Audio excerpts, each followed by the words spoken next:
Amen. Amen. Amen. De toi. De toi.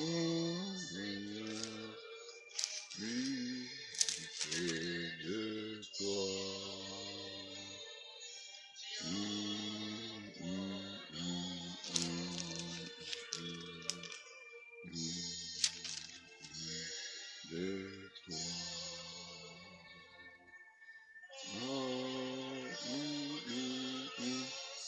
France.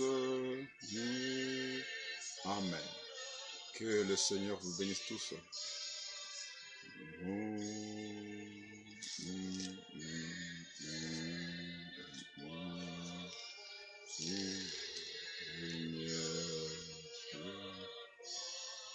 Nous demandons que notre Dieu soit toujours plus près de nous.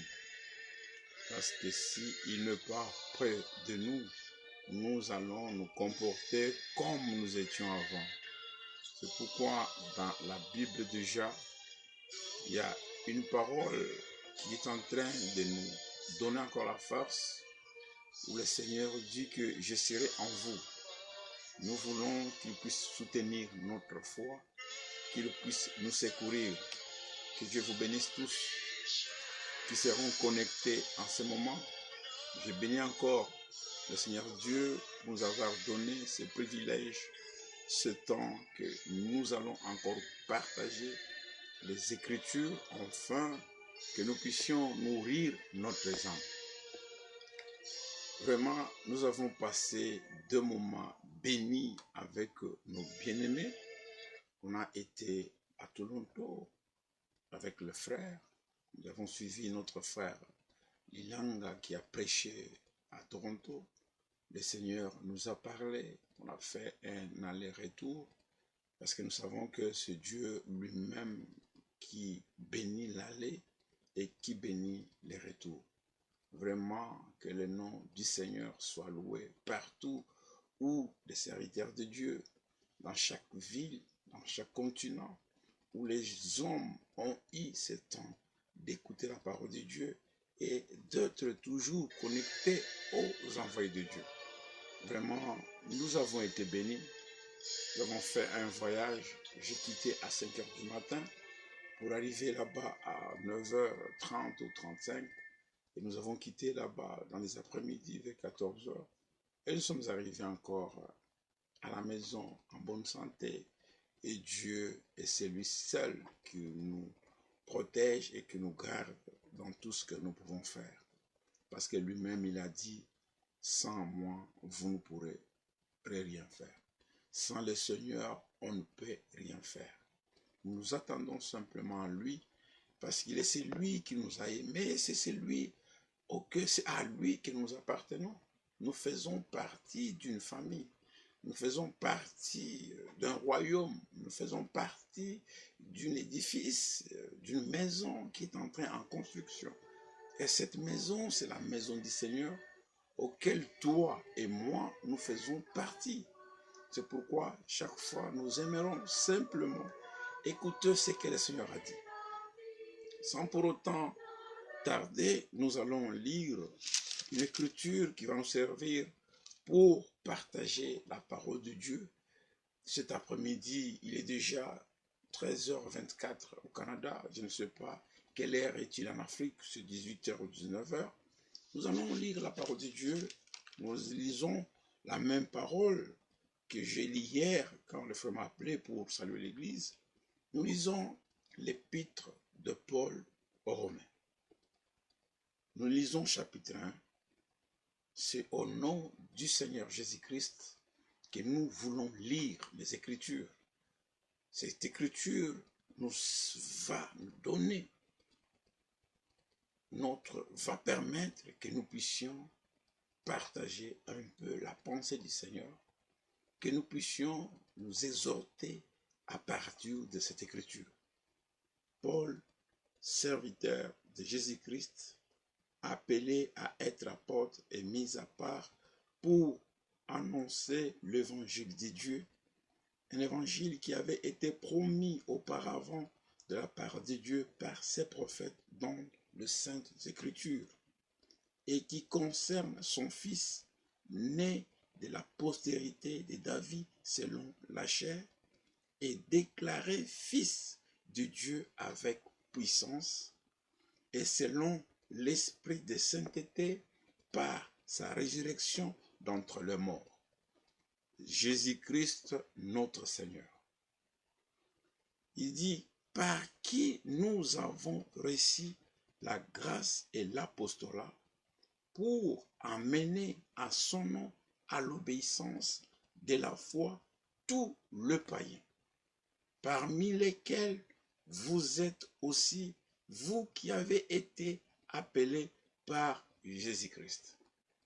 Que le Seigneur vraiment soit loué, parce que quand nous lisons les Écritures, ça nous rappelle et ça nous approche davantage devant notre Dieu. Nous avons lu, c'est Paul écrivant à l'église de Romains. Il parle aux frères qui sont à Rome. Il leur montre, il se présente d'abord à ces gens, à cette congrégation. Il dit que Paul, quand il veut se présenter, il ne dit pas que Paul est un docteur, il dit je suis comme ça. Il dit, j'aime ces paroles qui sont écrites dans la Bible, où Paul dit, Paul, serviteur de Jésus-Christ.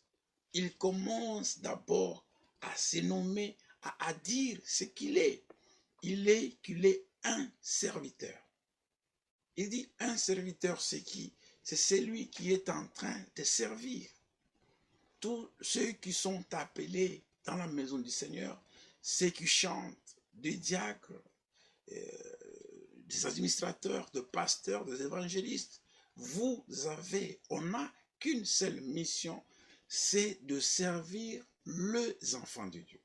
Ce n'est pas de servir une congrégation, que chacun de nous puisse mettre dans son cœur, qu'il puisse savoir que la charge qu'il occupe dans l'église, il ne le fait pas parce qu'il y a une personne qui le commande, mais on fait chaque chose avec une conscience pure.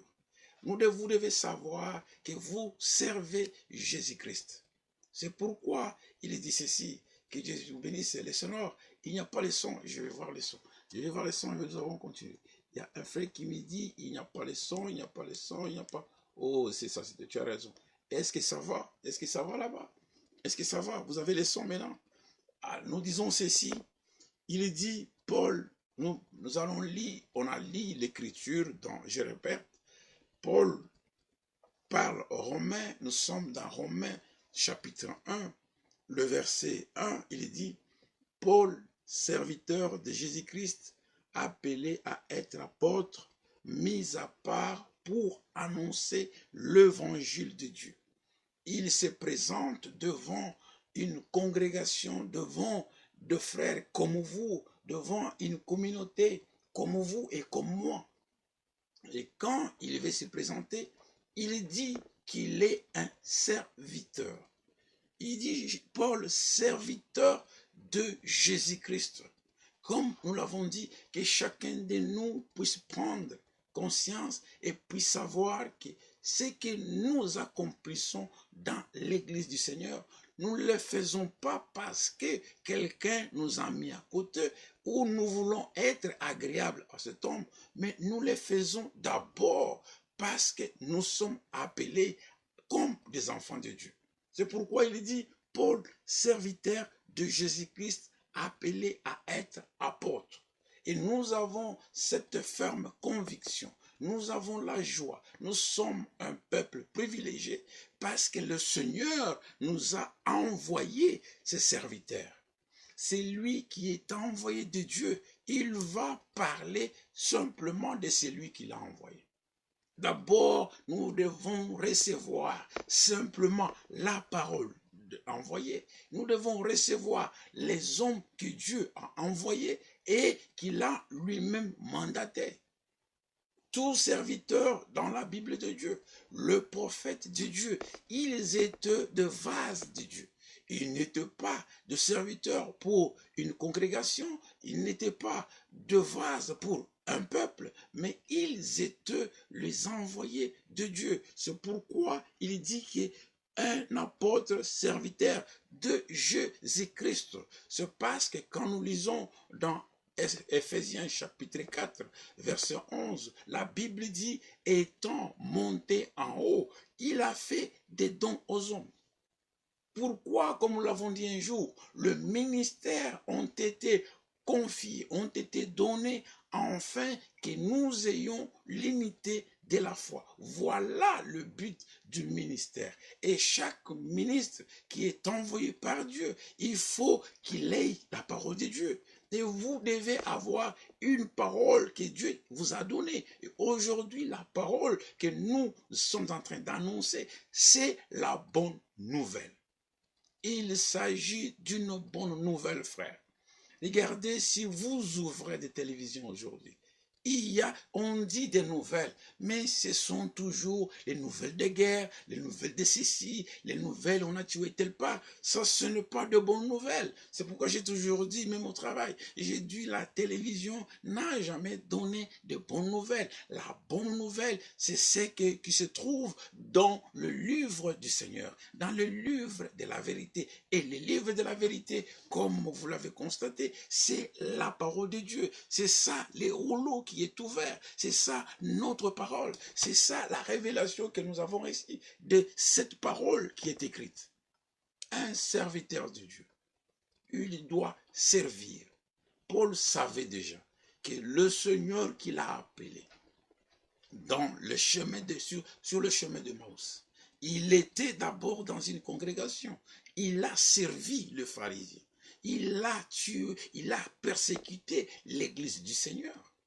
Nous avons toujours entendu les gens dire, oh, Paul, il était comme ça, il était un bandit. Paul n'était pas un bandit. Il était quelqu'un, un pharisien. Il croyait au message de Moïse. Il avait la loi. Il marchait et il persécutait le chrétien. Mais la Bible dit qu'il était un instrument dans la main du Seigneur. Le Seigneur fait toutes choses avec un but. Et quand le Seigneur s'est révélé à Paul, la manière de vivre de Paul a changé. Paul, avant la révélation, il avait un langage rigide. Il avait un esprit qui le conduisait à détruire l'œuvre du Seigneur. Mais sur le chemin d'Emmaüs, le Seigneur lui a apparu. Il lui a dit, pourquoi est-ce que tu me persécutes? Il a posé la question, lui qui connaissait la loi, il demande, qui es-tu? Est-ce que toi aussi, quand tu vas prier, quand on te dit d'écouter la parole de Dieu, est-ce que tu demandes d'abord les noms de ces dieux-là, les noms que ce prédicateur, le nom du véritable Dieu, que ce Dieu-là que le prédicateur t'amène?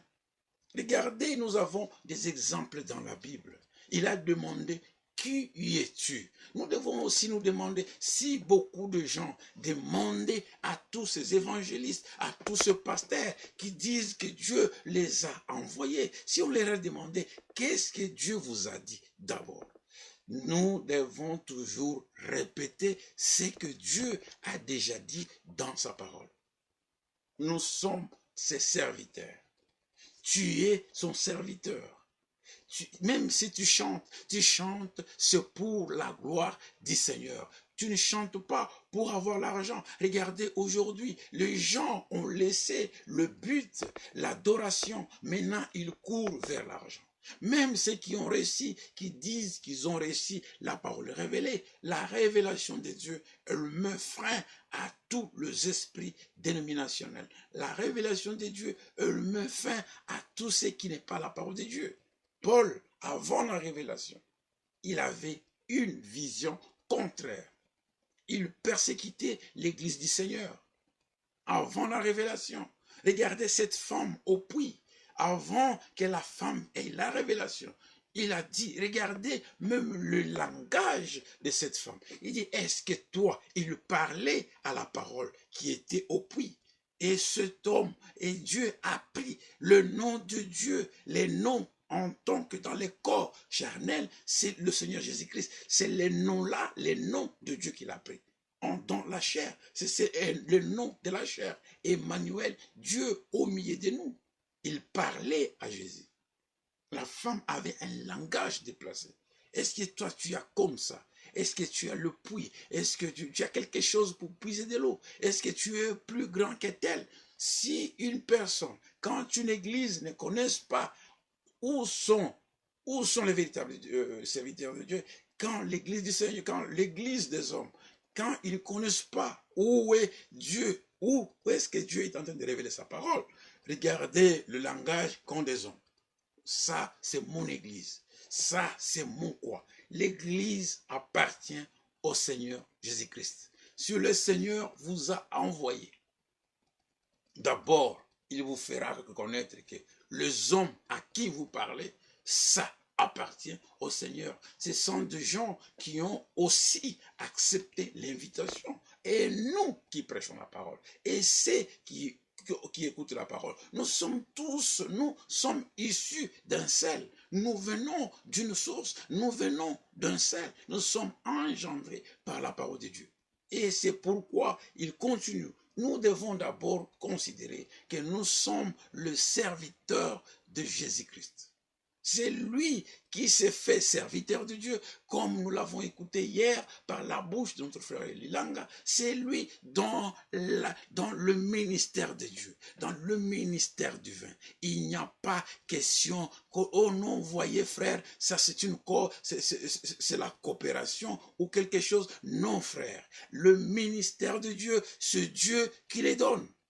C'est Dieu qui les donne mon frère. C'est Dieu qui donne à quelqu'un. On est avec ces ministères. On ne le donne pas. Un prophète ne peut pas te donner un ministère. Ton pasteur ne peut pas te donner un ministère. Si on t'avait donné le ministère par quelqu'un, un jour, cet homme va dire, arrête de prêcher et tu vas t'arrêter. Et si c'est Dieu qui t'a donné ce ministère, tu dois continuer. Que le Seigneur bénisse Adrien. Qu'il te bénisse mon frère. Qu'il te bénisse beaucoup. Oh, qu'il te bénisse. Tu écoutes le français. Que Dieu te bénisse mon frère.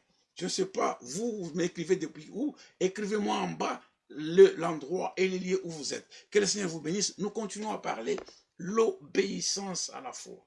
C'est Paul, d'abord, il se présente, il dit, il est un serviteur de Jésus-Christ. Nous voulons servir le Seigneur. Mais parfois, quand on appelle les gens qui sont des ministres, qui sont des honorables, oh frères, il n'y a qu'un seul honorable, c'est notre maître, c'est le Seigneur Jésus-Christ à qui nous devons servir. Et c'est lui qui sert le peuple de Dieu. Il faut que Dieu lui-même lui donne l'humilité.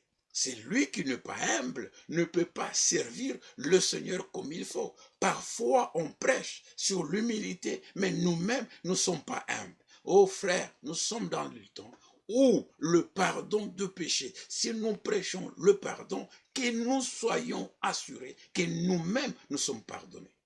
Si nous prêchons la justification, que nous soyons vraiment conscients, que nous ayons l'assurance de dire que le Seigneur nous a justifiés. Si nous prêchons sur la sanctification, que nous savons nous-mêmes que l'Esprit de Dieu, la parole de la vérité, est en train de me sanctifier. C'est pourquoi il dit, il est serviteur de Jésus-Christ, appelé à être apôtre, envoyé. Il a été mis à part pour annoncer l'évangile de Dieu. Et l'envoi de Paul ne concerne pas une congrégation. Il montre, il dit même le but de son envoi. Pourquoi est-ce que Paul dit qu'il était serviteur? Il dit qu'il a été serviteur et appelé de Jésus-Christ comme apôtre. Il a été mis à part. L'église du Seigneur, tant que l'église est en train dans les choses, tant que l'église est dans la confusion, tant que l'église est encore dans la politique, cette église n'est pas mise à part. Une véritable église doit faire l'exode, doit sortir. Nous devons sortir, frères. Nous devons être mis à part. Nous sommes un peuple privilégié en écoutant la parole de Dieu, parce que le Seigneur dit, venez à moi, vous tous qui êtes chargés. Il dit, venez à moi, venez à moi. Nous devons venir à qui? Venons au Seigneur. Pourquoi venir au Seigneur? Il dit, c'est lui-même qui va nous donner les repos. Au Seigneur, à lui seul, c'est celui qui donne les repos. Dans beaucoup d'églises, j'ai écouté de prédicateurs dire à la télévision, si tu viens dans notre église, tu écoutes la parole de Dieu, notre pasteur, notre évangéliste, il a ces dons-là, il fait ceci, comme le sorcier te suit. Non, frère, ça, ce n'est pas la bonne manière d'annoncer l'évangile de Dieu. D'abord, le Seigneur veut que l'âme de cette personne soit d'abord sauvée. Il faut que notre âme soit d'abord en communion avec la parole de Dieu. C'est pourquoi Paul dit, mise à part pour l'évangile de Dieu. Est-ce que frère, toi qui prêches que les 7 honneurs sont révélés, toi qui prêches que l'enlèvement a déjà eu lieu, est-ce que es-tu mis à part pour annoncer l'évangile? Parce que c'est lui qui est mis à part pour annoncer l'évangile. Il doit connaître ce que le Seigneur a dit dans sa parole. Ce que le Seigneur n'a pas dit n'est pas sujet de notre foi. Mis à part. Pourquoi est-ce qu'il a été mis à part? Pour annoncer l'évangile. Nous devons simplement écouter l'évangile de Dieu.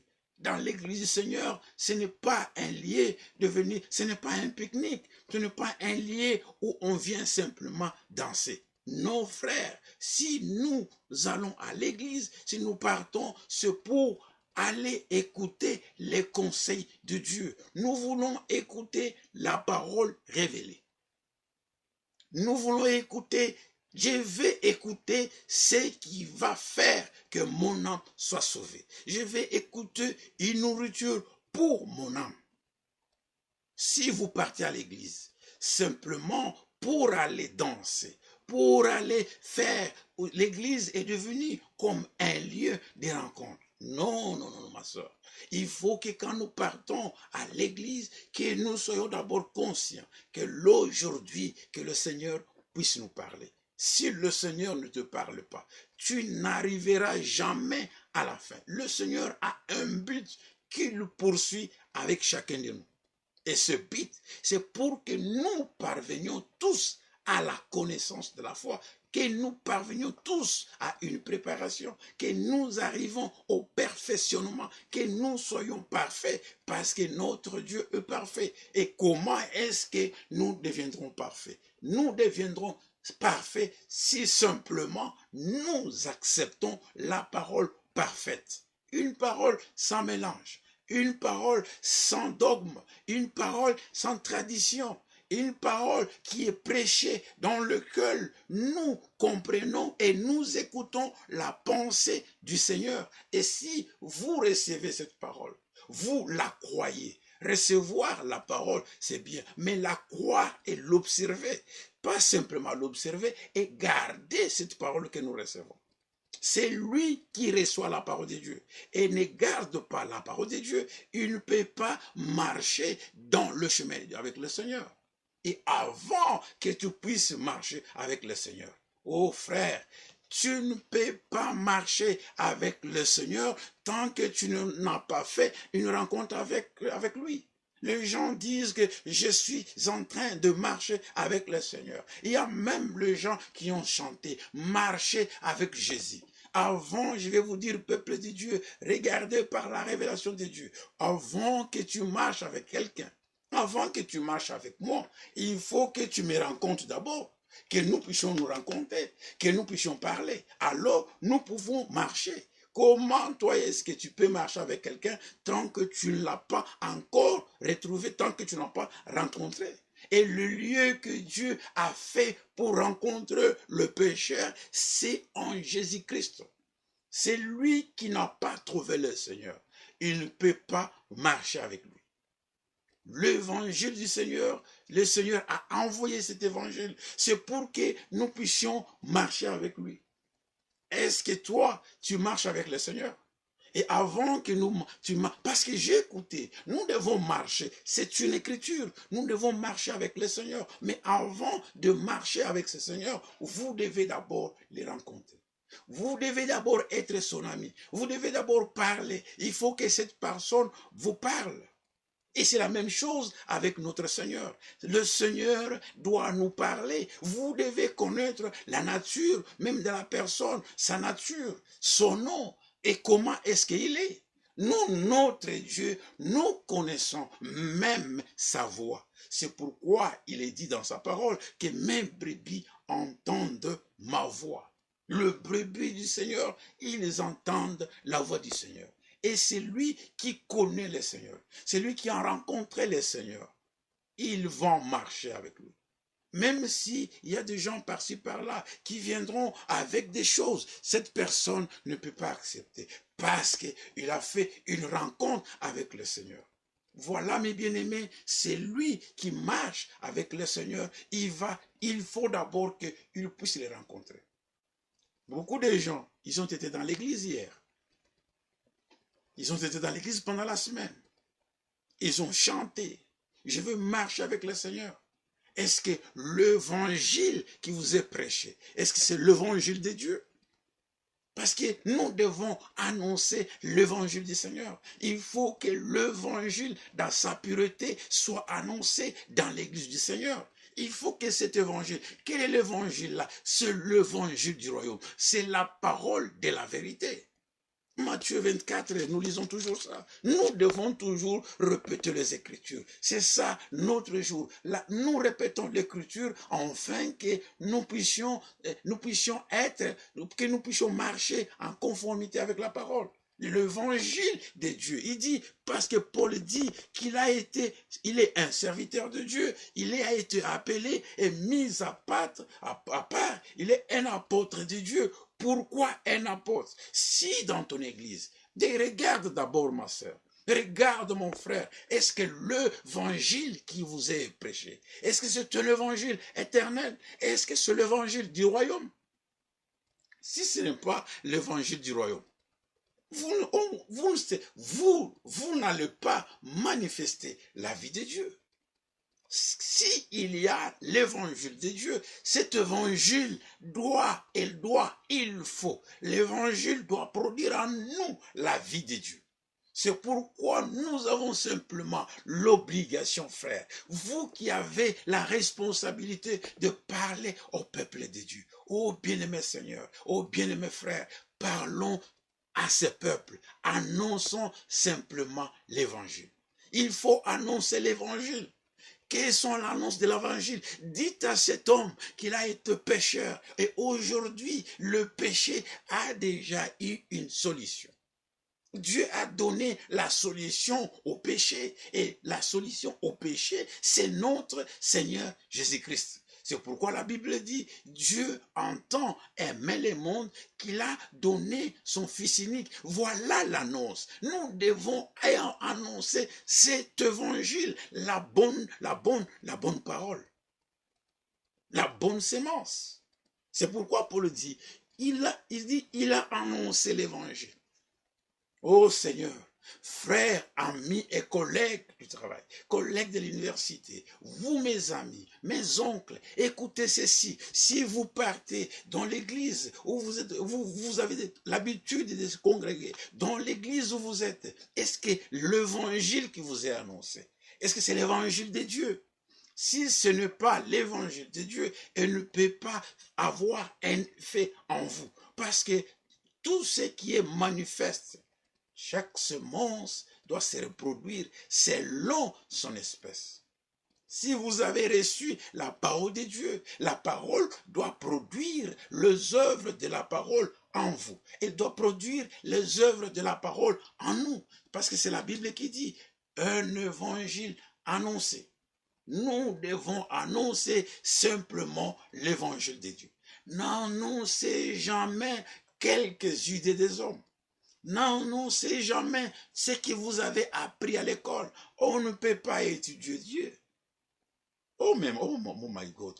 Pourquoi est-ce que les gens ont fait les écoles théologiques? Ce qui fait mal aujourd'hui à l'église, les écoles théologiques sont à la base de toute déviation. Les écoles théologiques sont à la base de toute nouvelle doctrine sur la Trinité. Et la Trinité même n'existe pas dans la parole de Dieu.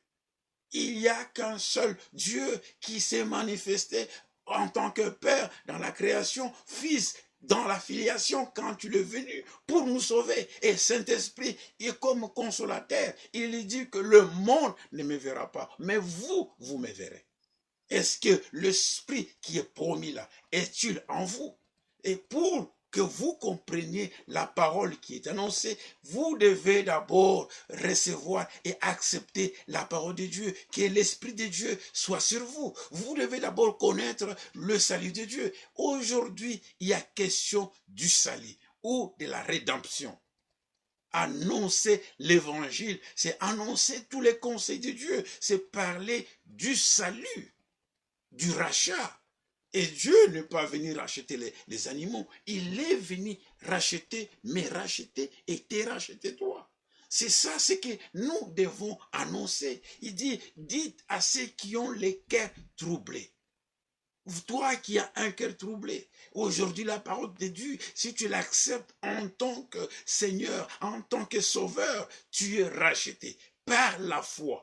Il dit, venez à moi, vous allez recevoir sans prix, sans argent, sans argent. Il dit, venez. Pourquoi est-ce que tu es toujours cantonné dans une église où tu payes tes dîmes, où tu fais n'importe quoi, où tu chantes, mais ta vie ne progresse pas. Mais ta vie spirituelle, tu es toujours stationnaire. Tu ne marches pas avec le Seigneur. Beaucoup de gens dans les assemblées, ils ne marchent pas avec le Seigneur parce qu'ils ne l'ont pas rencontré. C'est lui qui a fait une rencontre avec Dieu. Il doit changer. Lisez bien la Bible. Il est le Seigneur hier, aujourd'hui et éternellement.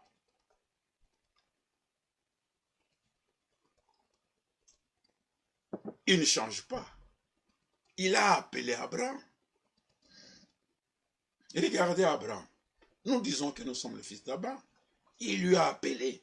Abraham est sorti là où il était, dans son village. Il a écouté la voix du Seigneur. Il lui a dit, sépare-toi. Il s'est séparé. Et quand Abraham a fait la rencontre avec Jéhovah, il a fait la rencontre avec Dieu.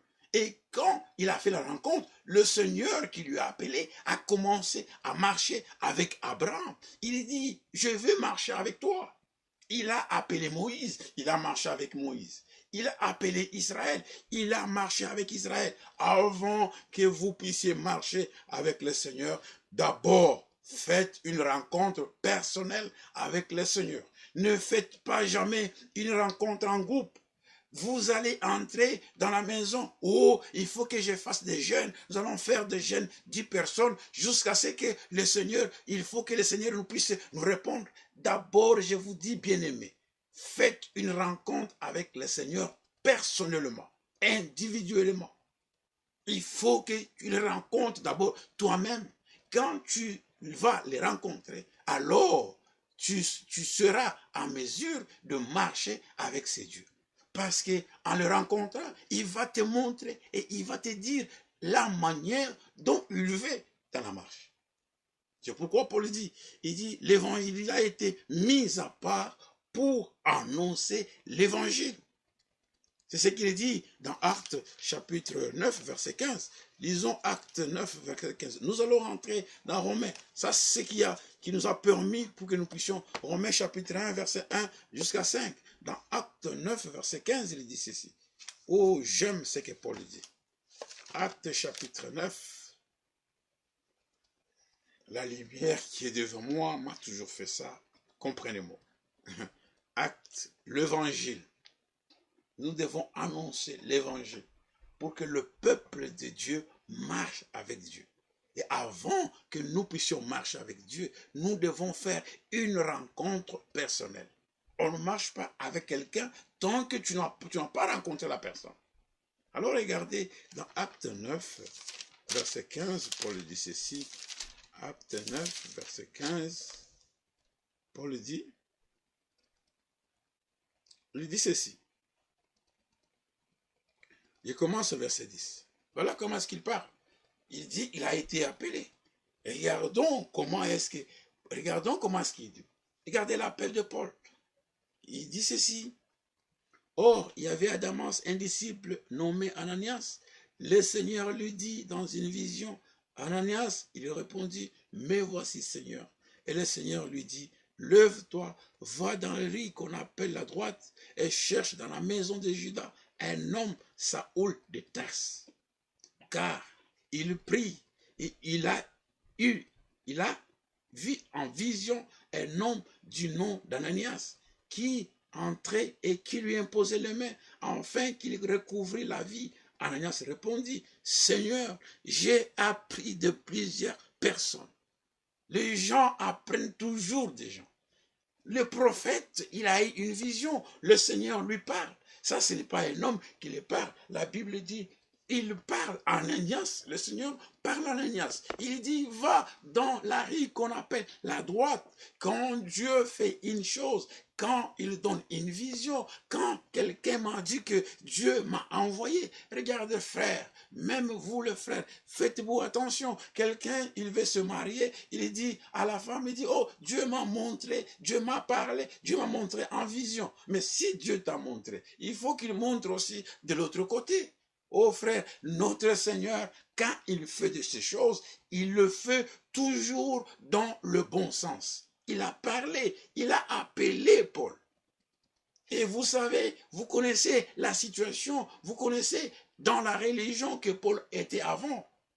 Oh frère, nous ne voulons pas être de religieux. La religion ne peut pas avoir foi en nous. Une religion, c'est une couverture. Mais nous voulons être des chrétiens, de gens qui croient à la parole de Dieu, de gens qui ont fait l'expérience pour être dans la famille de Jésus-Christ, pour faire partie, membre des élus de Dieu. C'est pourquoi, regardez, Paul, il nous a parlé dans Romains qu'il a été appelé et mis à part pour l'évangile, pour annoncer l'évangile. Maintenant, écartez, dans Actes chapitre 9, verset 10, il dit, Ananias, un disciple, on parle à un disciple qu'on appelle Ananias, le Seigneur lui dit dans une vision, il dit, lève-toi et va, je t'envoie dans une rue qu'on appelle la droite, et va dans une maison de Judas, et tu vas trouver Saoul de Tarse. Car il dit, même le Seigneur est en train de préciser, il dit que car il prie. Oh frère, quand Dieu vous appelle, il va même vous conduire dans tout ce qu'il veut que tu puisses faire. Il parle à Ananias et de l'autre côté, à Ananias, de l'autre côté, Paul est en train de prier. Oh, nous prêchons le même Dieu que les apôtres ont prêché. Nous prêchons, nous vous annonçons la même parole prophétique qui est annoncée dans l'Ancien Testament, qui a connu son accomplissement dans le Nouveau Testament. C'est pourquoi il dit ceci. Écoutez comment est-ce qu'Ananias dit. Il dit, car le Seigneur lui dit, lève-toi. Verset 10, il dit, verset 12, il dit, car il prie. Il a vu en vision un homme du nom d'Ananias qui entrait et qui lui imposa le main. Mais écoutez la réponse d'Ananias. Il dit, Seigneur, j'ai appris de plusieurs personnes tout le mal que cet homme a fait à tes saints dans Jérusalem. Ça, c'est l'être humain. J'ai appris de plusieurs personnes. Tu as appris de plusieurs personnes. Il y a des gens comme ça dans l'église. Oh, j'ai appris beaucoup de choses sur le frère. Oh, j'ai appris beaucoup de choses sur la sœur. Vous apprenez quoi, frère? Oh frère, on m'a parlé beaucoup de choses. Je connais bien chaque membre de l'église. C'est lui qui connaît bien le membre de l'église, c'est le Seigneur Jésus-Christ. Enlevons cette attitude que nous avons appris. Tu as appris chez qui? Regardez le langage d'Ananias. Il dit, j'ai appris par plusieurs personnes que cet homme auquel tu m'envoies, il tue toujours. Frère, n'apprends pas. Tout ce que tu as appris sur ta soeur, tout ce que tu as appris sur ton frère, mets ça de l'écouter. Le Seigneur l'a déjà appelé, il a sauvé, frère. Vous devez, peut-être tu as appris quelque chose que cette personne a déjà même arrangé, il est même en accord avec son Dieu. Mais frère, quand nous voulons arranger nos vies, nous l'arrangeons seulement comme Dieu les Écritures. Nous ne faisons pas la confession à la manière catholique. Nous ne faisons pas la confession à la manière des dénominations. Non, les gens, il y a des gens qui disent, non frère, il faut que tu viennes dans l'église, que tu puisses pleurer. Il peut pleurer. Je vis même dans des concerts à la télévision, des concerts mondains, des gens qui pleurent. Il peut pleurer, on chante, il pleure, il pleure. Elle sort dans les concerts, elle est toujours en pantalon. Elle sort dans les concerts, elle est toujours en mini-jupe. Mais hier, vous la voyez, elle pleure, elle a pleuré, elle a dit, Seigneur, il faut que tu puisses me changer. Mais si elle a pleuré, pourquoi elle est restée comme ça? Nous voulons une repentance produite par la parole de Dieu. Il faut que la parole touche d'abord mon cœur, qu'il touche le cœur de celui qui a fait mal, qu'il touche le cœur de la sœur, qu'il touche le cœur de la famille. Et quand ces gens-là sont touchés par la parole, par eux-mêmes, la parole les conduit.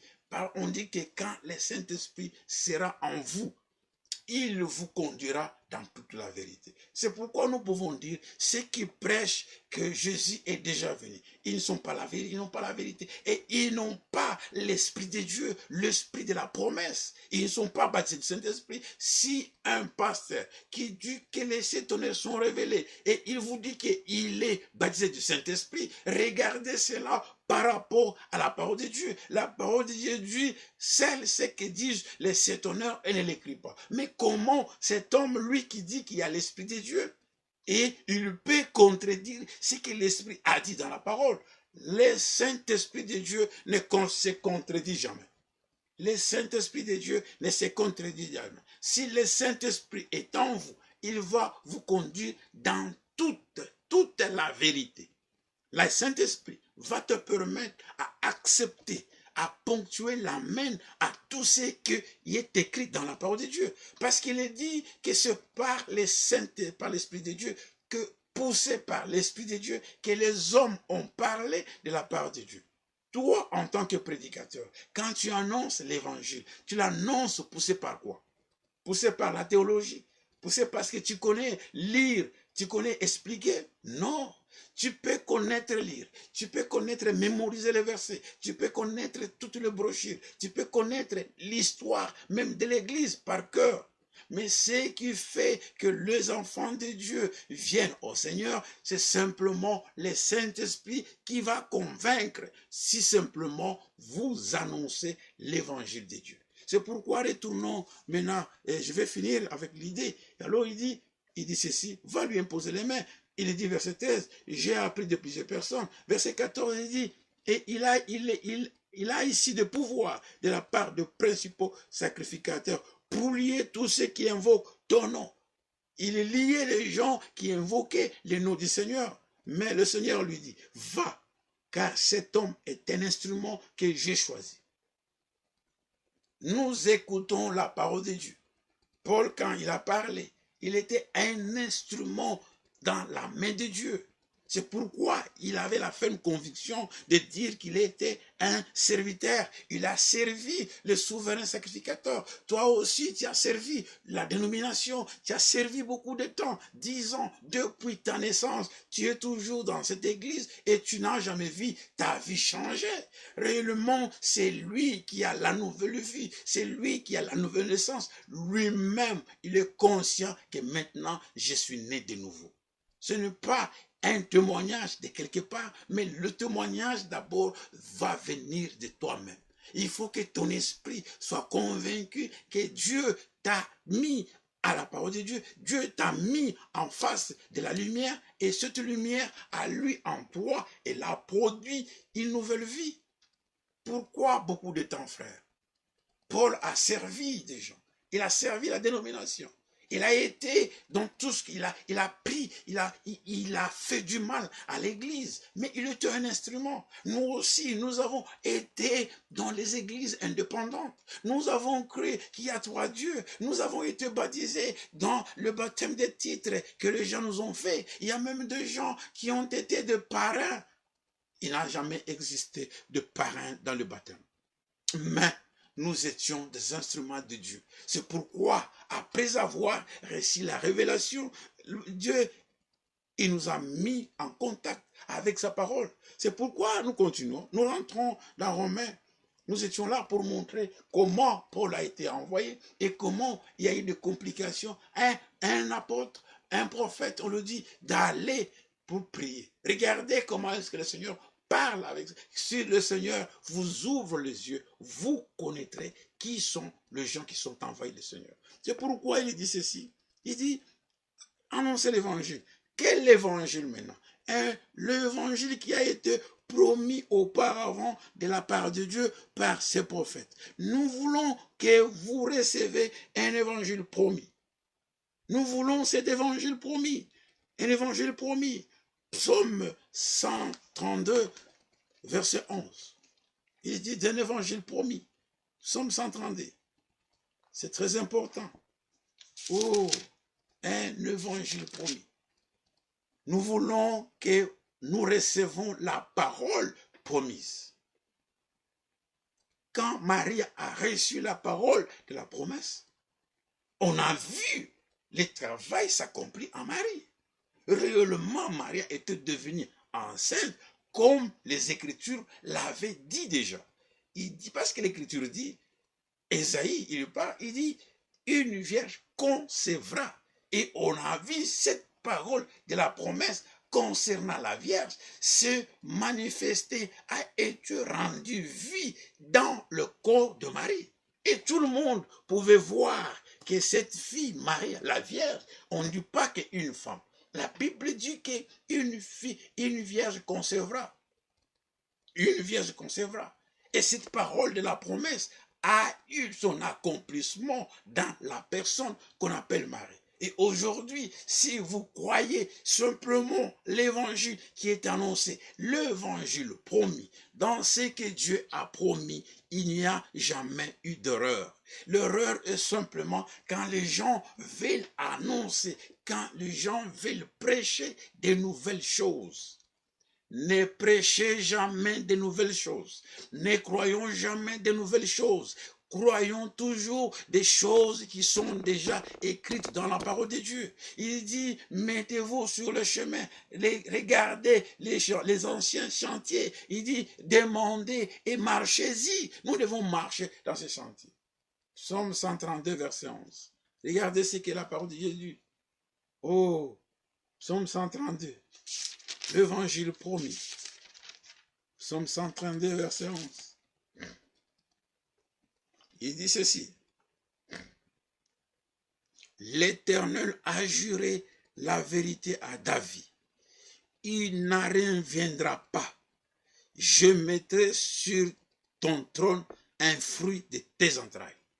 Ce que le Seigneur a parlé dans sa parole, il l'a juré. Et nous pouvons vous dire que l'évangile que nous voulons annoncer, il faut que ça soit d'abord un évangile que Dieu a promis. Il avait promis à David et il a juré. Oh, il dit, il y a là une vérité. L'Éternel l'a juré, la vérité à David. Et il a juré cette vérité à son église épouse. C'est pourquoi il a dit à la fin du livre d'Apocalypse, il dit, c'est lui, il dit, moi, Jésus, j'ai envoyé mon ange pour attester ces choses. Ce n'était pas Jean qui les faisait, mais c'est le Seigneur qui parlait au travers de Jean. Nous avons une vérité jurée. Aujourd'hui, ce que le Seigneur a parlé dans Jean 14 doit se manifester dans cet âge de l'église de Laodicée. C'est dans l'âge où toi et moi, nous faisons partie. Il a juré. Il a déjà dit ça. Nous croyons pourquoi? Parce que nous trouvons une écriture, nous trouvons une promesse qui dit qu'il viendra. Si vous partez dans Thessalonique, il parlait du jour du Seigneur, d'un événement qui viendra. Si vous partez dans beaucoup des Écritures, il parlait de ça. Il dit, à ce qui concerne notre réunion avec lui, je vous dis, frères, cette réunion, c'est la réunion que nous attendons. Aujourd'hui, frères, je vous dis ceci. Nous partons à l'église, ce sont le pasteur et le prédicateur qui nous prêchent, mais à cette réunion-là qui se fera dans les airs, là, il n'y aura pas de prédicateur, là, ça sera Jésus-Christ lui-même.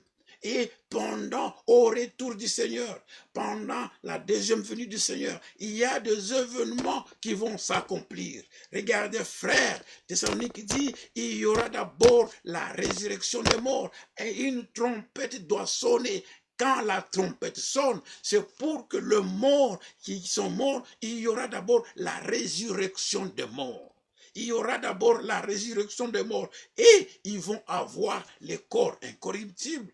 Et la Bible, Paul dit, et nous qui sommes restés pour l'avènement du Seigneur, nous qui sommes restés, nous serons changés. Maintenant, frère, je me demande, pourquoi tu parles, tu dis que le Seigneur est déjà venu? Tu dis que l'enlèvement a déjà eu lieu. Tu dis que tu es déjà ressuscité. C'est comme le frère nous a fait rire. C'est lui qui doit ressusciter. Il doit d'abord être mort.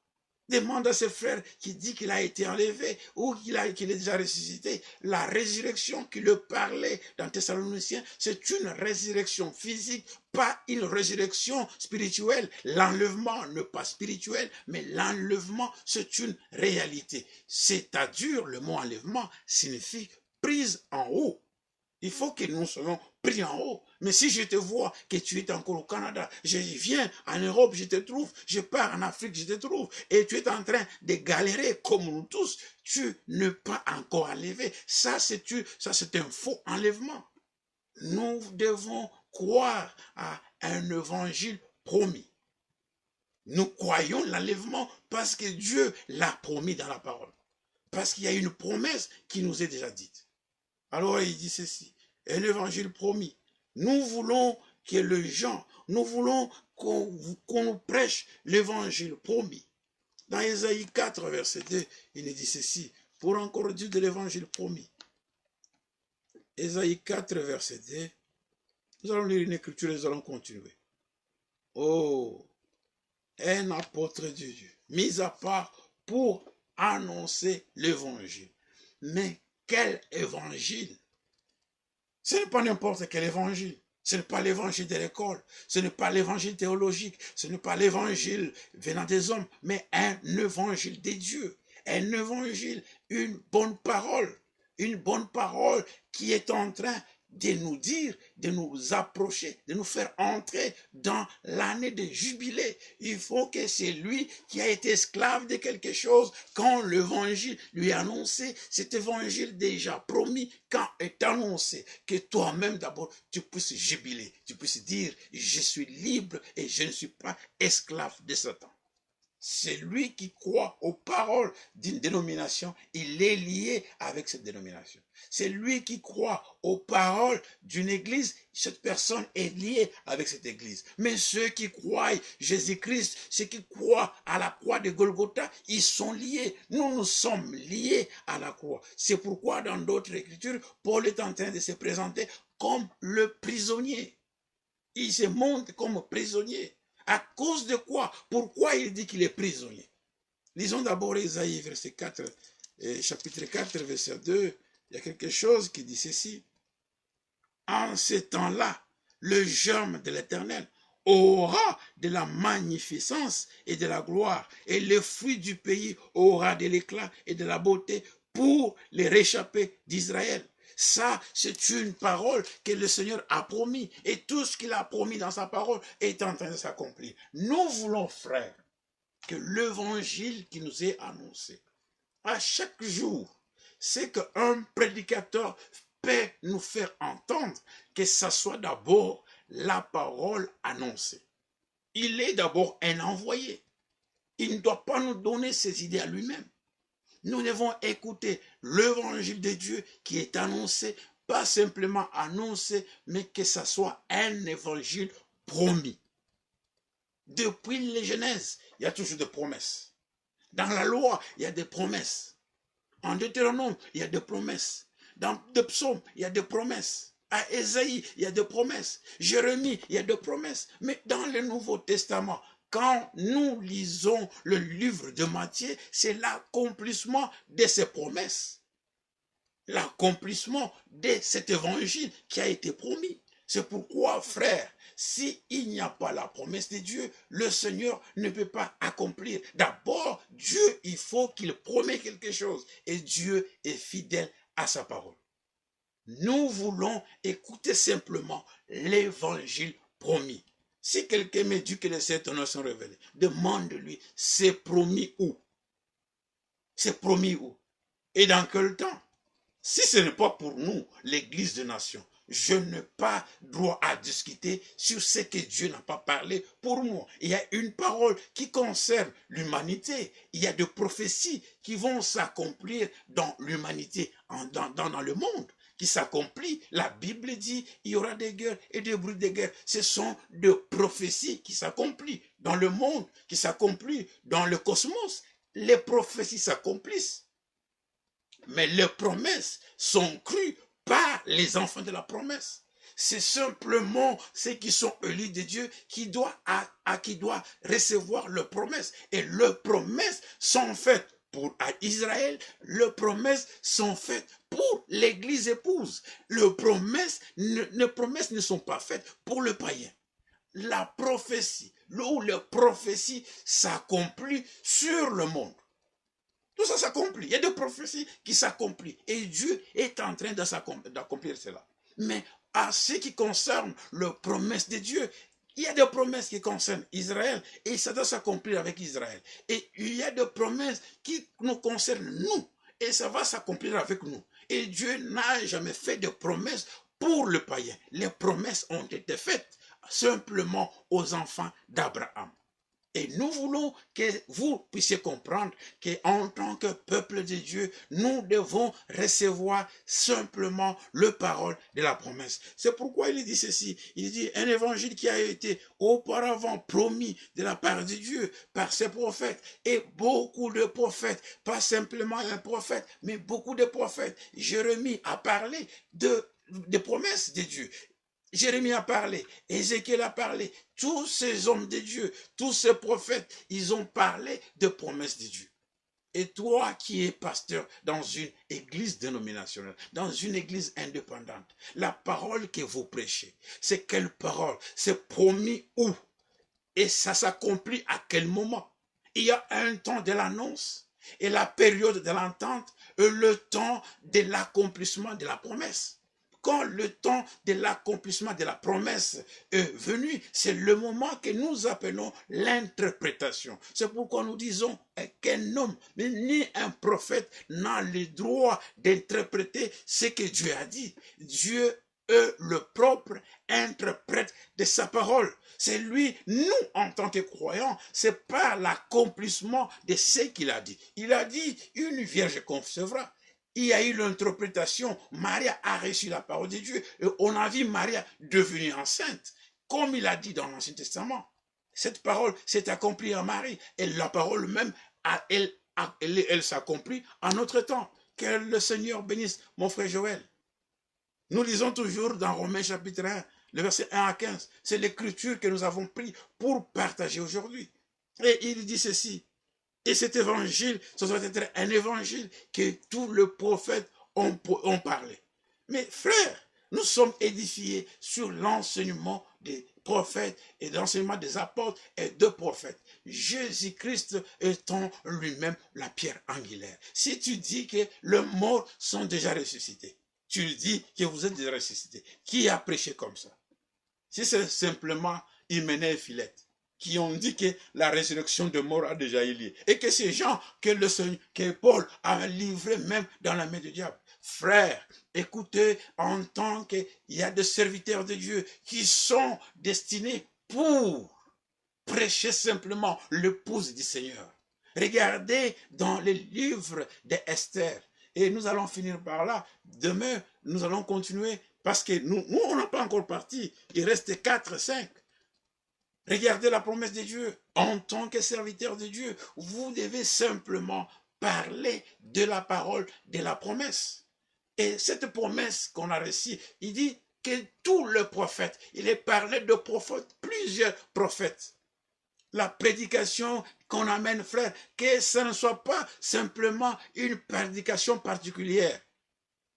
Hein? Frère Église, est-ce que vous croyez à une prédication particulière?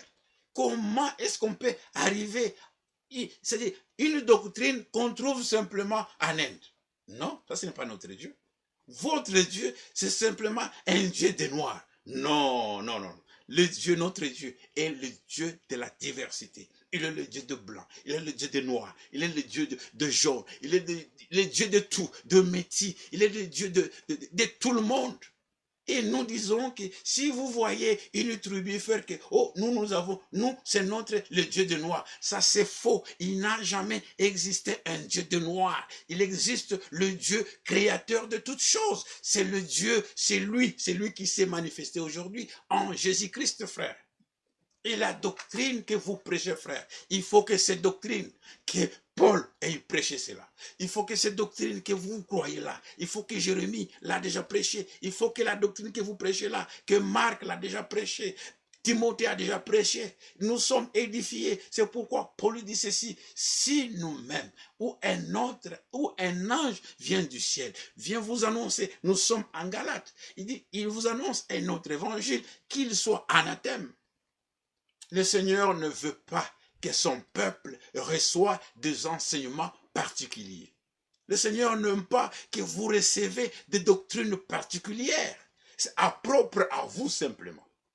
Vous voyez les gens comment est-ce qu'ils prêchent. Aujourd'hui, même ceux qui se disent, qui sont en train de suivre Frère Franck, il y a des gens qui croient que non, frère, aujourd'hui, le Seigneur, nous sommes en train d'attendre la pluie de la saison. Oui, nous attendons la pluie de la saison, mais en ce moment aujourd'hui, Dieu est en train de baptiser les gens de son esprit. Il est en train de le remplir.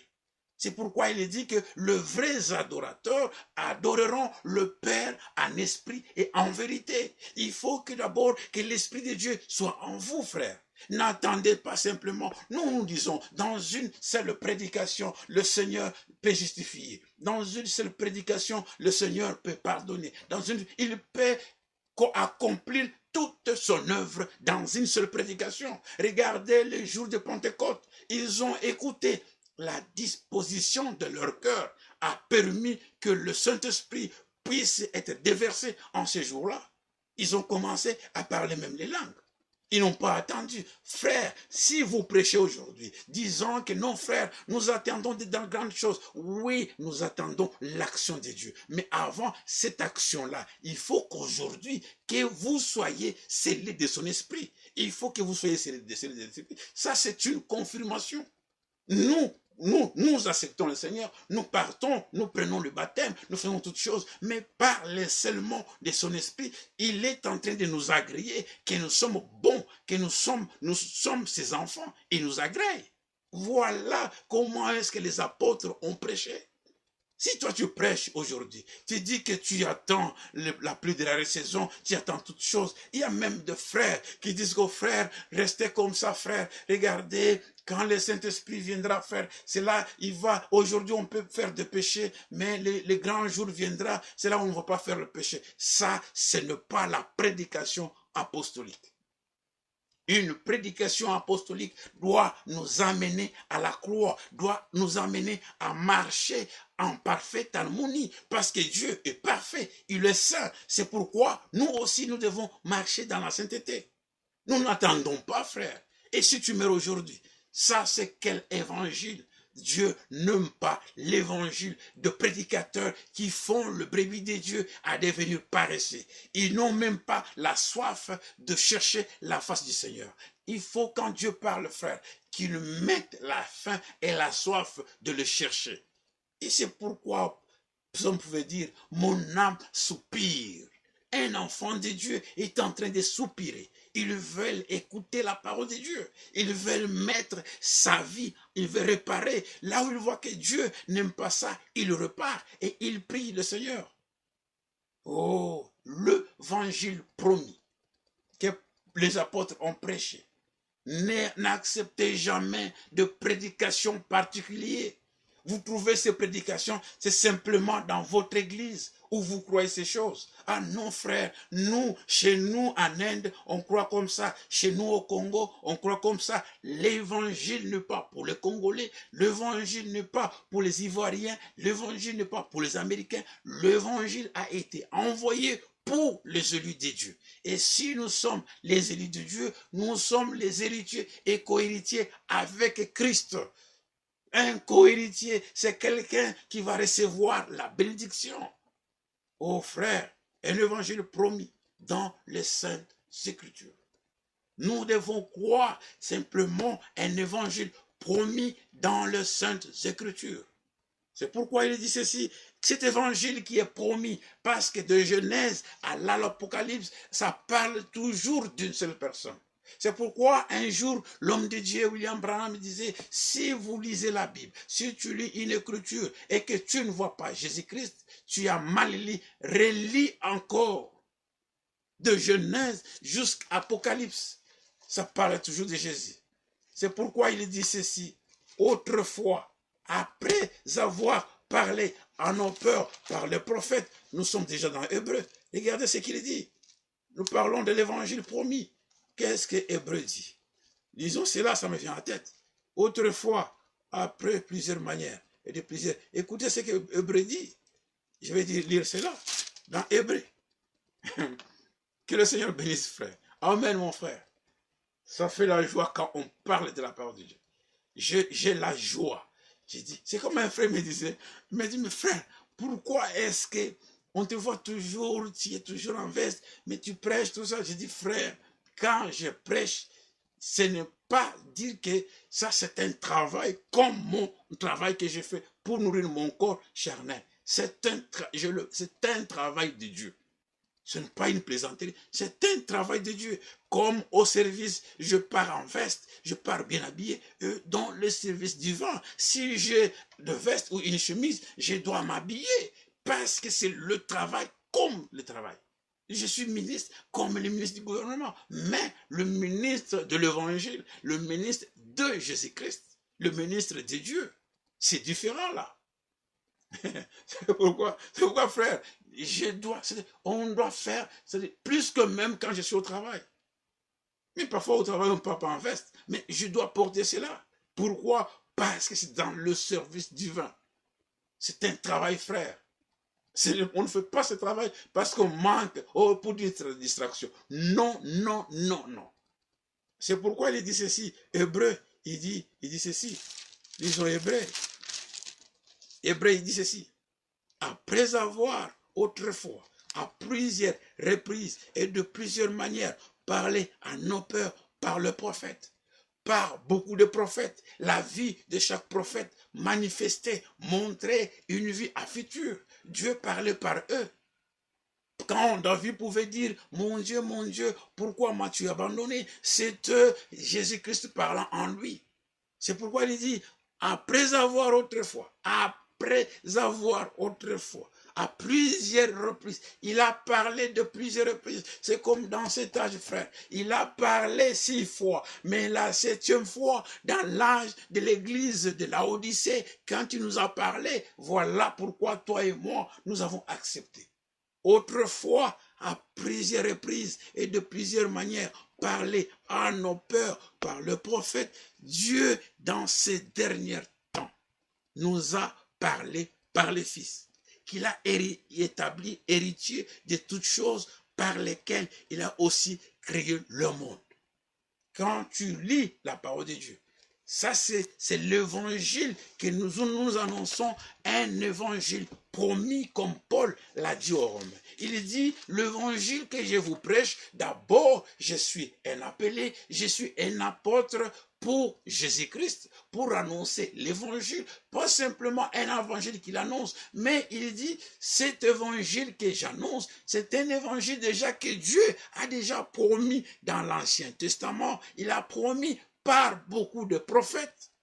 Ils ont parlé. C'est pourquoi il dit, autrefois, après avoir parlé à nos pères, de plusieurs manières, par les prophètes, aujourd'hui, Dieu nous parle par les fils qu'il a pris et qu'il a mis comme héritier.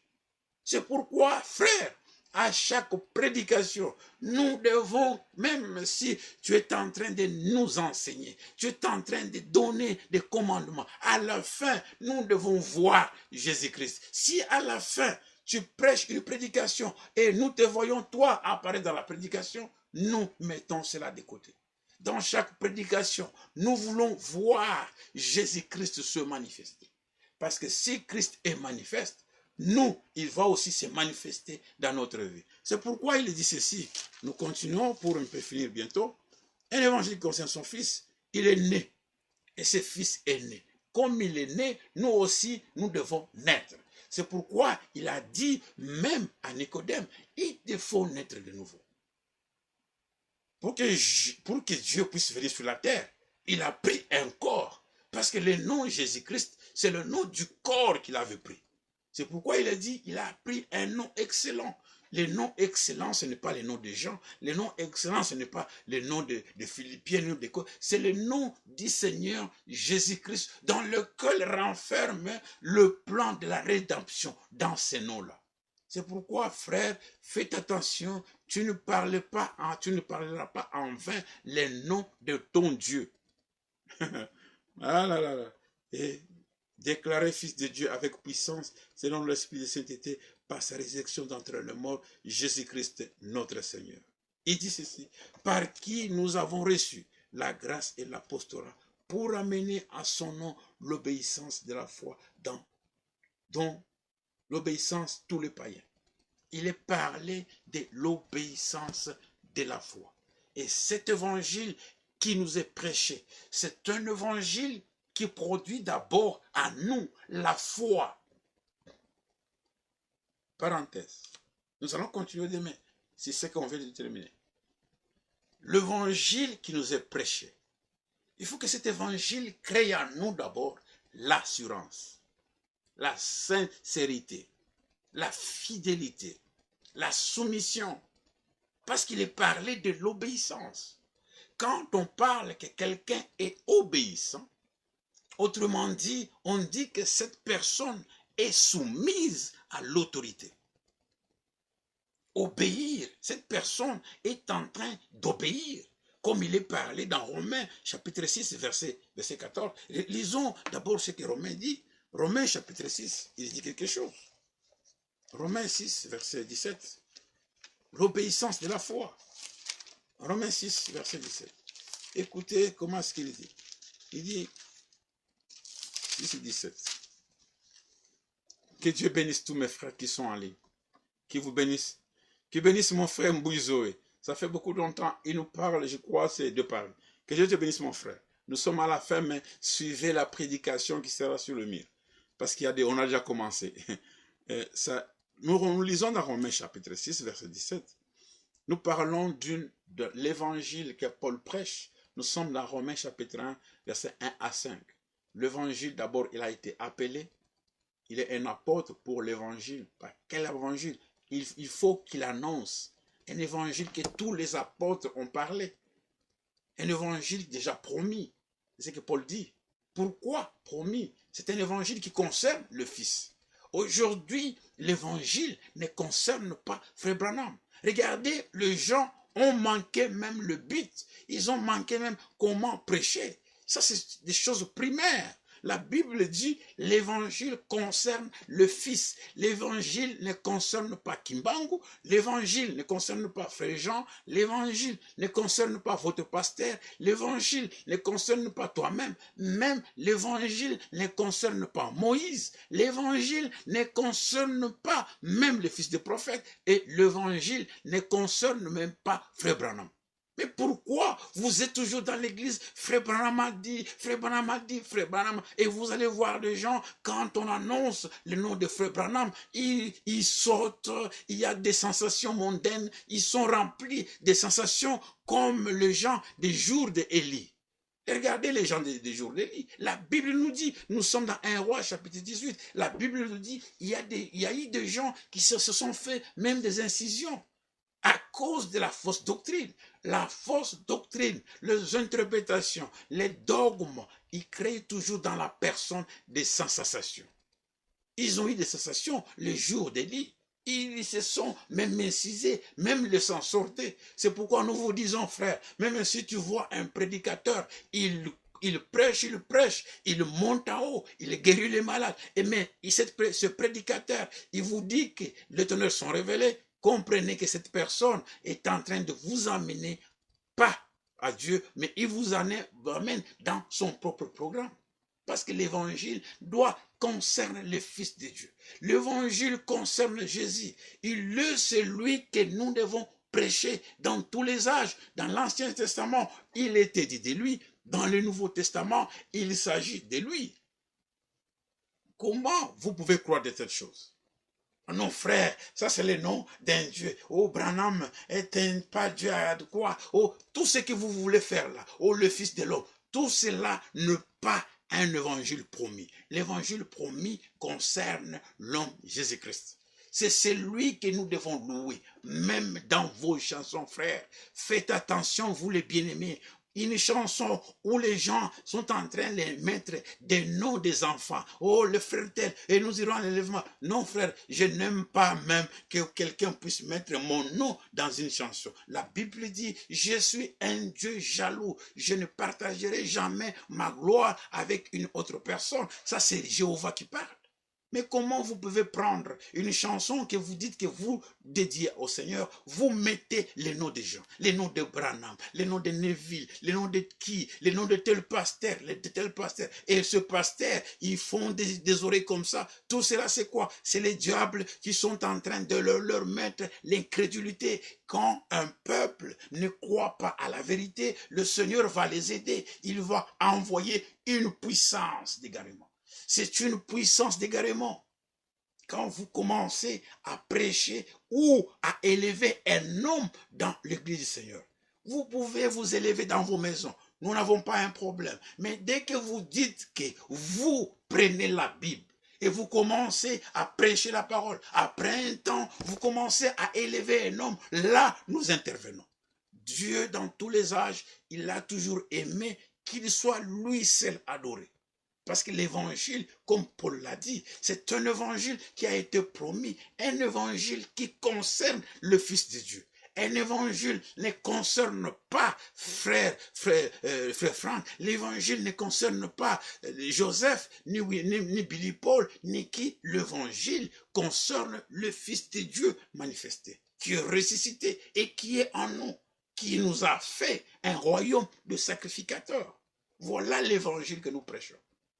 C'est pourquoi il dit ceci dans Romains chapitre 6, verset 17. Mais la grâce soit rendue à Dieu de ceux qui, après avoir été esclaves du péché, nous avons été des esclaves de quelque chose. Je vais dire quelque chose. Il dit, il a amené, parce que cet évangile doit amener l'obéissance à la foi. Nous avons dit, c'est lui qui est obéissant. Le mot obéissant signifie soumission, fidélité, allégeance à une autorité. Et quand la Bible parle de l'obéissance, parce que nous parlons toujours, oh, il faut être obéissant, il faut être obéissant. Frère, il y a même des gens qui disent à leurs femmes, oh, soyez soumises, mais lui n'est pas obéissant. L'obéissance et la soumission, ce sont deux mots et ce sont des synonymes. Obéissance, c'est une soumission, c'est la vie de fidélité. Nous sommes soumis à la parole de Dieu. Nous sommes soumis à la foi de Dieu. Nous faisons allégeance à Dieu et à sa parole. Nous n'accepterons jamais que quelqu'un vienne nous prêcher quelque chose qui n'est pas écrite. C'est pourquoi il dit, pour amener. Quand on amène quelqu'un, c'est que cette personne, avant, il n'était pas obéissant. Avant, nous n'étions pas obéissants parce qu'on suivait d'autres voies. Chacun suivait sa voie. Mais par la parole de Dieu, il nous a amenés. Il nous a emmenés. Frère, est-ce que toi, tu as été amené par la parole? Il faut que la parole t'amène pour que tu puisses obéir à la parole. C'est lui qu'on n'a pas amené. Il n'arrivera jamais à comprendre la parole de Dieu. Il ne sera jamais soumis à l'autorité de la parole. L'obéissance, c'est une soumission. L'obéissance nous donne la fidélité. C'est lui qui n'est pas fidèle, il n'est pas obéissant à Dieu. C'est pourquoi il dit ceci. Il dit, vous aussi. Mais la grâce, c'est pourquoi nous disons encore ce soir, toi et moi, nous avons cette grâce. Cette écriture, quand tu la lis, frère, fais que c'est toi. Il dit ceci, mais la grâce soit rendue. Il dit ceci, verset 16, je vais commencer par là. Ne savez-vous pas qu'en vous livrant à quelqu'un comme esclave pour lui obéir, vous êtes esclave de celui que vous obéissez? Quelqu'un qui obéit à une personne, cette personne devient esclave. Vous obéissez au monde, vous devenez esclave du monde. Vous obéissez au mensonge, vous devenez esclave du mensonge. Il dit, c'est lui qui vous obéissez, soit du péché qui conduit à la mort, soit à l'obéissance qui conduit à la justice. Beaucoup ne sont pas justifiés parce qu'ils ne sont pas obéissants. Dieu justifie quelqu'un. Frère, le Seigneur a déjà mis ses conditions pour que nous devenions ses enfants. Nous devons d'abord être obéissants en acceptant la parole de Dieu. Et quand vous êtes obéissant, Dieu vous justifie. Il vous regarde, il me regarde comme si je n'ai jamais péché. C'est ça la justice de Dieu. Et la justice de Dieu fait qu'il oublie même ce que j'ai déjà fait, fait qu'il oublie même mon ancienne vie. Mais pourquoi est-ce que, frère, toi, avec l'ancienne vie, tu te souviens toujours de ton ancienne vie et tu retournes d'abord encore? C'est lui que le Seigneur a effacé. Il efface même les désirs. Il efface dans sa mémoire tout ce qui a été comme péché de cette personne. Il dit, l'obéissance amène à la justice. L'obéissance à l'assurance. C'est lui qui est obéissant. Il est esclave de Jésus-Christ. C'est pourquoi il dit, soit l'obéissance qui conduit à la justice. C'est lui qui n'est pas obéissant. Il ne peut pas être conduit à la justice. L'obéissance que nous avons nous conduit que Dieu nous justifie. C'est pourquoi nous disons que nous avons passé par la justification. C'est en obéissant. Si nous ne sommes pas obéissants, frère, Abraham était obéissant. Si nous ne sommes pas obéissants, nous n'allons pas expérimenter la justification. C'est pourquoi c'est très important, frère. L'obéissance et la foi sont des choses qui sont inséparables. La foi est une assurance, mais l'obéissance devient une soumission totale. Vous avez l'assurance et une soumission à ce que la foi est en train de vous dire. Parce que la foi vient de ce qu'on entend. Et ce qu'on entend vient de la parole de Dieu. Et c'est lui qui a cette foi est en train de marcher. Que Dieu bénisse mon frère Martin. Qu'il te bénisse mon frère, mon petit frère Martin, que Dieu te bénisse. Nous sommes déjà à la fin, mais tu peux suivre la prédication qui sera mise sur le mur de Facebook. Nous parlons sur l'obéissance à la foi. Quelle parole que nous devons apporter. Nous étions des gens qui marchaient dans la désobéissance.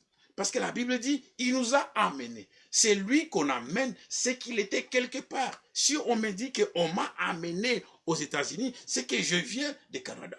Si je dis qu'on a amené quelque chose, c'est qu'on l'apporte d'eux.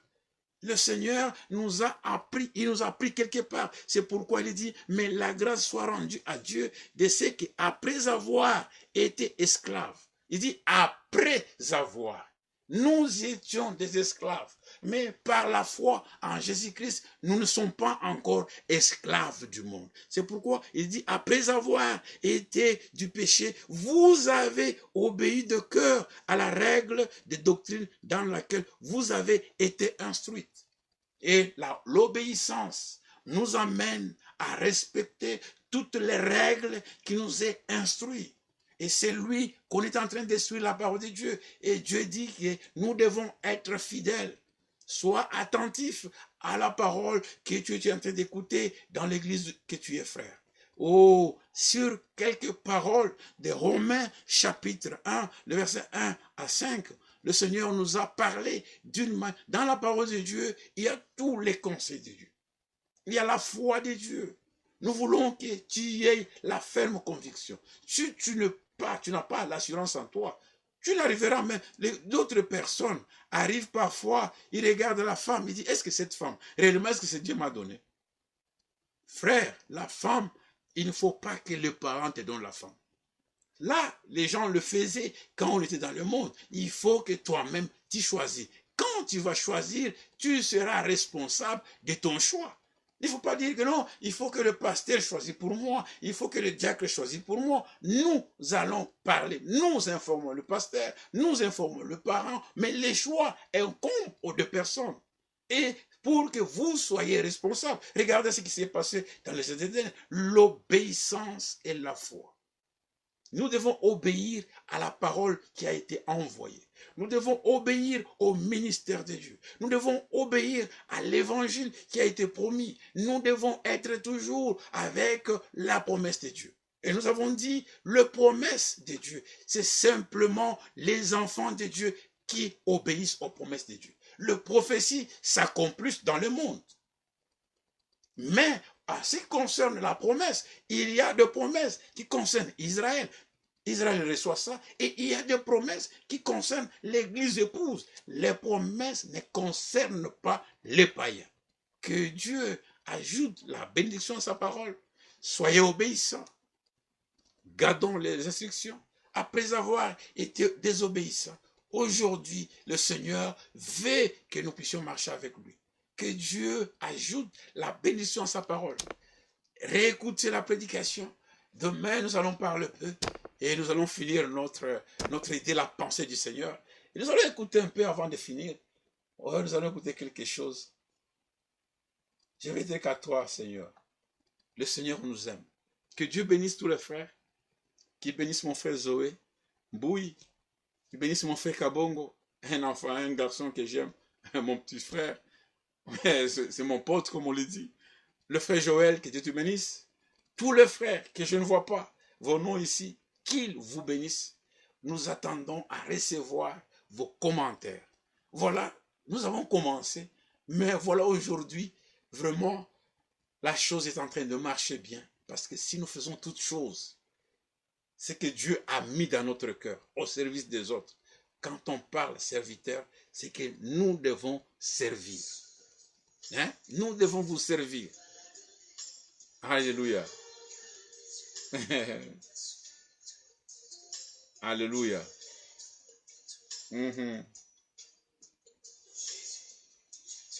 Bon, nous t'aimons Jésus. Alléluia. Alléluia. Nous allons chanter avec vous là où vous êtes. Oui, chaque jour, parce que dans chaque émission, on est en train de...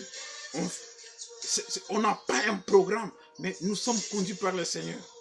Là où vous êtes, frères, priez pour le Seigneur, priez pour le frère. Amen. Amen. Et ta fidélité. Amen. Que Dieu bénisse. Amen.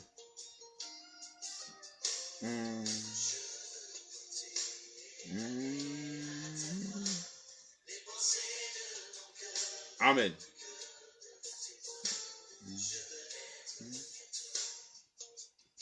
Bon, on va, amis fidèles tendres. Jésus, nous t'aimons, Jésus. Est-ce que vous aimez le Seigneur? Nous l'aimons. Amen.